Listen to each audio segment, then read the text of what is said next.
Welcome to episode 8 of a Clinch Fight podcast. I'm Michael O'Donnell, and once again, delighted to be joined by my co-host, Mr. Josh Hurst. Josh, how's things? Yeah, good, mate. Good man, good man. In this episode, we'll be discussing the world of boxing. Very busy weekend. There's been a couple of fight announcements, and we had a big, undisputed super lightweight title fight between Josh Taylor and Jose Ramirez. But before we get into that, you might be wondering, why are we wearing these t-shirts with the logo Manscaped? Well, we have a new advertisement called Manscaped, where we can give you 20% discount on all their products by using the discount Clinch. I've tried a couple of these products myself. They were absolutely excellent if you want to keep that hedge downstairs nicely and coolly trimmed. Check them out, guys. Best in the business. So we're going to be starting now. The first topic, Josh Taylor, this Jose Ramirez for the undisputed title. Josh Taylor won the belts, and he looked fucking good at doing it, didn't he, Josh? How was your assessment of Josh Taylor's performance? Yeah, I think coming up to the fight, I was super buzzing for it. I think sort of went a bit under the radar considering how big it was and how rare it is nowadays to see an undisputed fight, and it didn't disappoint. Really, really good fight. It was. It really lived up to the hype. Like two styles that really gelled well as well. And I think, especially for Josh Taylor, because I think Josh Taylor quite likes a rough and ragged fight. And I think it really played into his hands. Even with the build-up, Taylor was quite overly aggressive, wasn't he, towards Ramirez? And he really made Ramirez fight angry. And the game plan worked to a T, didn't it? Yeah, definitely. Yeah, so curious to see if you saw the cards. To me anyway, seemed quite a bit closer than what it should have been. I think Ramirez had a good start in the fight, but once Josh got those knockdowns in round 6 and 7, to me I think the fight was over. I think the scores were something like maybe the judges gave 3 rounds to Taylor, and then only one round given between them. With 2 knockdowns as well. I guess that's just how it goes when you go abroad, but I think that says more to how Taylor dominated the fight, to be able to go to someone's backyard with not really much support and sort of take the win, even with the sort of home advantage against him. Yeah, definitely. And it was, to be fair, although the scorecards were reasonably wide, when you actually watch the fight, it does seem a lot closer. They are close rounds, aren't they? Apart from the knockdowns, it's a real good competitive brawl, isn't it? Yeah. I think definitely in the first sort of 6 rounds before the knockdown, it was quite close. Ramirez having quite a few successes with some combinations. He's going head to the body as well. But yeah, I just think after the knockdowns, I think he probably deserved a bit better than that. But again, that's just sort of how it tends to go sometimes when you're away.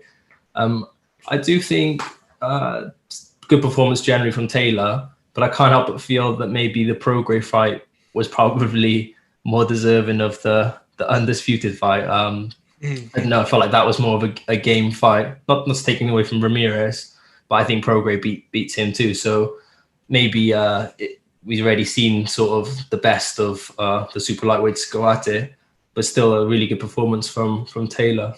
I would say I've seen some sort of stick here and there about maybe if he should have sort of stepped on the gas to take him out of there. I think there's some questions about, obviously, with him switching to Davison, whether that's his sort of style to try and take it a bit slower or be a bit on the safe side, because we both know that Taylor definitely has that spiteful. He smells blood sometimes, so maybe I would have liked to have seen him get him out of there, but good performance nonetheless. Yeah, I mean, it would have been more of a statement if you got him out of there, but he got the job done. The game plan worked to a T. At that level, you're fighting for the biggest prize in boxing, ultimately, all the belts and the Ring Magazine belt. You've got to 100%. Get no matter what happens, you've got to get the win. And to me, that's the only thing that's important. And I think Taylor done the business. For me, 10 out of 10 performance, more or less, because I think he's in there against a top fighter. Even though you could, like you said, I do kind of agree with you in the sense of maybe Prograis and Taylor was the number 1, number 2 fight. I think Prograis Ramirez would be a great fight, and Prograis could well beat Ramirez. But I mean, yeah, it's definitely those 3 are the 3 top guys in that division, and Taylor's cleared them all out now. And it'd be really interesting to see where Taylor goes next. And I think, to be honest, both guys have a big future. I think Ramirez can still do good things in boxing. Shown he's at that level, even though he came up short. Yeah. But as a Brit, like, Taylor really excites me. Like, he's going to be in some phenomenal fights. And I'd go as far as saying, like, he is pound for pound the best in Britain at the moment. I really would. Yeah, same with me on that one. Interestingly, I didn't know Ramirez was only 28. So again, definitely got a lot to come. I would have thought, whether that be another weight class. Sure, we'll get into that afterwards. But yeah, going back to pound for pound, for me, Taylor's been there for a while. I think I caught a bit more wind of him since the O'Hara Davis fight and been watching him since. And to me, he does everything. He's got the footwork, he's got the hand speed, and like I said, he's got that ability to box. And then when it becomes a bit scrappy, you can fight on the inside. And he's got this spike from Leicester.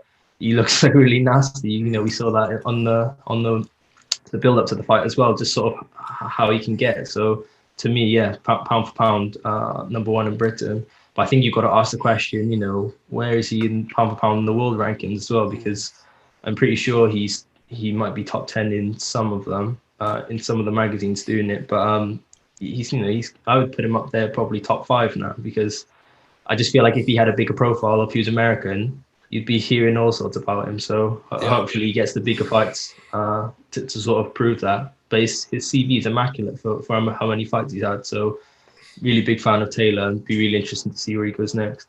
It's a piss take though, because I think, how was that fight not on a main broadcaster like Sky or BT? Yeah, like that's probably probably after the Billy Joe Saunders fight. That's the biggest fight of the year, and how is that not broadcast? How is Josh Taylor not? For me, he's not getting the credit he deserves. Like, he should be with a big promoter. I know he's with Top Rank and he's with Bob Arum, but he's not signed by any prestigiable British promoter, if you like. And it's, I don't know, how is he not on a channel? Like, how? It's really baffled me that, you know, just again, it's one of them. Maybe it's because if that fight's for probably boxing fans, but you know, why aren't people getting behind people like Taylor? It's you know, he's the first. I think he's the first undisputed British world champion when the full belt era. So you know, if AJ did that, you never hear the end of it. No. So I just don't. I don't get where the correspondence sort of comes in there. But yeah, disgraceful that not even a single broadcaster picked that up. I think it's sort of when we got enough drama in the boxing sort of world where it gets called the circus, whatever. If you can see a Jake Paul fight more accessible than an undisputed world title fight, that rains a lot to sort of the state of boxing at the moment. So yeah. What next for Josh Taylor, Josh? Well, what's up with Taylor? What next for Josh Taylor? What would you like to see? I think you know, he's got the target on his back now. I think the most beautiful thing about being undisputed is that you know, you don't have to go looking for who's the champion, or you can't cherry pick your way to get there. So I think there's a couple of fights potentially lined up for him, but it'd be interesting to see whether he decides to stay at super lightweight or whether he fancies sort of going for one of the bigger fights, probably upper weight. So be really interested. I personally think the Catterall fight will probably happen this summer in Britain. Yeah, but you know he is with Top Rank, and there are many avenues now that he's got all the belts for what he wants to do. So, and I've heard some rumors of maybe Teofimo Lopez going up, or even potentially a Crawford fight at welterweight. So, who knows? Really good opportunities for him going forward now. There are some brilliant fights from going forwards, and yeah, I mean, Jack Catterall fight would make a lot of sense. Yeah, we all love a big domestic world title showdown. Could be a big homecoming for Josh Taylor as well. I think there's talks of Edinburgh Castle. That would be huge. I would like to go to that myself if that happens. It'd be brilliant. Maybe we will, Josh. Hopefully. Yeah. But like that would make a lot of sense. A big British showdown, and then you've also got you could potentially move up to 147. I think Terence Crawford is quite short of opponents, because I think obviously most of the guys at 147 are with PBC and Al Heyman, and they've really struggled to get these notable fights for Crawford because they're all on that side. And historically, Arum and Heyman just don't get deals done very often, do they? I mean, apart from Wilder and Fury. But yeah, I mean, Crawford could be a big option. You could argue that it's the former undisputed super lightweight champion against the current. It sells. And I think Crawford probably needs Taylor as much as Taylor would need Crawford, because, a year ago, Crawford was fighting Amir Khan, who, let's be honest, like, Khan isn't that top 5 welterweight anymore, is he? Yeah. Like, he really isn't. But that's because he was short of opponents. That's why he was facing him. Yeah, well, it's definitely an easy fight to make, promotionally wise. They're both on the top rank as well. So, yeah, I think you're right. At this point, I think Crawford's starting to lose a bit of credibility. Don't get me wrong, I'm a huge Crawford fan, definitely up there for me, pound for pound wise. But you can't argue that his last sort of string of opponents since sort of moving up to welterweight hasn't really been. No. It's not top par. We want to see the Spence fight. So they're only getting older. So I can only hope that happens. But yeah, I think that'd be an easy fight to make, and be really interesting to see how Taylor does in that, because you don't get much better than Crawford. And hopefully, if fights like AJ Fury happen in the future, where maybe there could be a gate opening for these promoters to actually finally work together, it'd be crazy to see Josh Taylor fight the likes of Errol Spence's, Sean Porter's. Yeah. Who knows how long Pacquiao's going to stick around for? Yeah. But those Danny Garcia's, there's so many big names for him at 147, and the future's bright for Josh Taylor. It really is. But yeah, definitely. Yeah, it is looking like he will fight Jack Catterall next, but watch this space, I guess. Yeah, well, we'll have to see. I'm pretty sure they've got quite a short notice after this fight to organise the Catterall fight. So I think it's something like 90 days with the WBO to organise a fight day and do purse bids and things like that. Mm. So, we'll know soon enough, but I get a feeling that he'll probably want to be the A side for one of the fights. Yeah, bring it home to Scotland, have a big fight in a fight which he should win, and then maybe have a think about how he wants to go forward. So, he's been sort of chasing the champions for a while now since the WPSS. So, I think he'd be keen to get it home, especially if the stuff starts to open up back here. Let's not forget, what's also really important to remember is Josh Taylor's had 18 professional fights. Yes. And he's undisputed super lightweight, junior welterweight, whatever you want to call it, champion.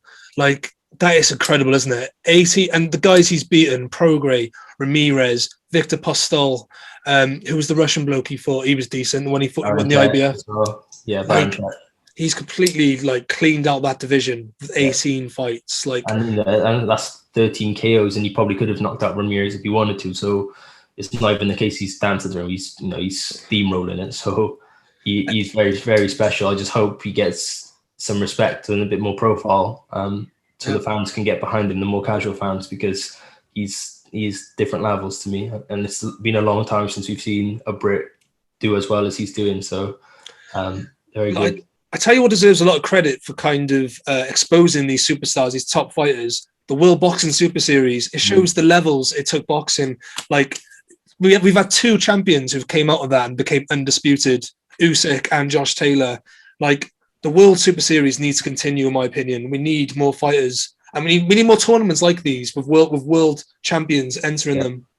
100%. Definitely. I know they had the super middleweight one as well with Callum Smith, but that was before Canelo was a sort of had settled into super middleweight. So still, it's good just to, that's what people want to see, is too much politics in boxing at the moment, and just losing more and more credibility as these other sports catch up. So this undisputed fight is refreshing, and I hope that it stays, because that's what we want to see. We want to see the one champion, the one guy. Yeah, we need less belts, man, but that's not going to happen. That's for another episode where you could talk all day about the politics and the amount of belts in boxing. Let's just enjoy that we have a champion in a weight class that's got all the belts. There's one champion at junior welterweight. And a Brit. Happy days, Let's move on to Jose Ramirez. Where does Ramirez go from here? Because although he's fallen short, it was a good performance, I think, really. I think he showed his mustard. He showed that he's a top 3 guy in that division. There's a lot of opportunities for him. And like you said, he's 28. One career ahead still. Yeah, I'm not too sure. I think much as a good performance, I think, again, towards the end, it showed sort of Taylor showed levels to the fight. So I still think he's probably up there, like you said, in the sort of top mix in that weight. But I don't know. He's sort of had a couple of defenses at that weight. He was unified champion. He might want to feel like he wants. His best chance probably is staying around super lightweight. But I'm not sure how he would do at welterweight. But again, he's only 28. he's a good fighter. So who knows? He might just be chasing the bigger fights. But it'd be interesting to see what he does. Like you said, maybe a Prograis fight might be a good sort of litmus test for where they're at. So if Prograis goes out and blows him out the water, it sort of puts a bit of pressure on Taylor and things like that. Then so who knows? I think Taylor Prograis is a rematch we'd love to see down the line eventually. Maybe that would be at welterweight or something. Who knows? But yeah, I think maybe a fight like that might be good for him. It just depends what his motivation is. I'm sure there's money fights. If he thinks he's got another chance of being world champion, he might sort of cherry pick again that way. Just have to see. Yeah, I think he's going to watch. I think he's going to watch and see what Josh Taylor does, really. Because if Josh Taylor decides to move up instead of fighting Catterall and the belts are vacant, he might want to try and win back. And yeah, like you said, he might think it's a better opportunity for him to win a world title at junior welter. But to be honest with you, I can see him more going up to 147 now. I think he's been a world champion, and I think he'll want a taste of the big fights now. But the only problem is, like we said earlier, Top Rank haven't got the top welterweights. So he might get an opportunity to fight Crawford, even though I don't really fancy his chances in that one. But again, it's a big payday for him. It's a big name for him. He might get that opportunity. But yeah, to be honest, I can see Prograis, Taylor, and Ramirez all going up to welterweight in the next 12 months. And I think then Top Rank will have 4 decent welterweights in that division, including Terence Crawford. That could be the future, I think, for them. They're all quite big at the weight as well. So they're definitely the frame for it. So yeah, be interesting. They might have their own little square or little tournament fighting each other. That makes sense. So I think that could well be a possibility for them. I think Prograis Ramirez would be a great fight. I think it really would. And that could happen at welterweight, not a junior welterweight. They might do it at a weight they feel more comfortable at. And if there's no belt on the line, why kind of boil yourself down to 140 when you can potentially fight at 147? Yeah, definitely.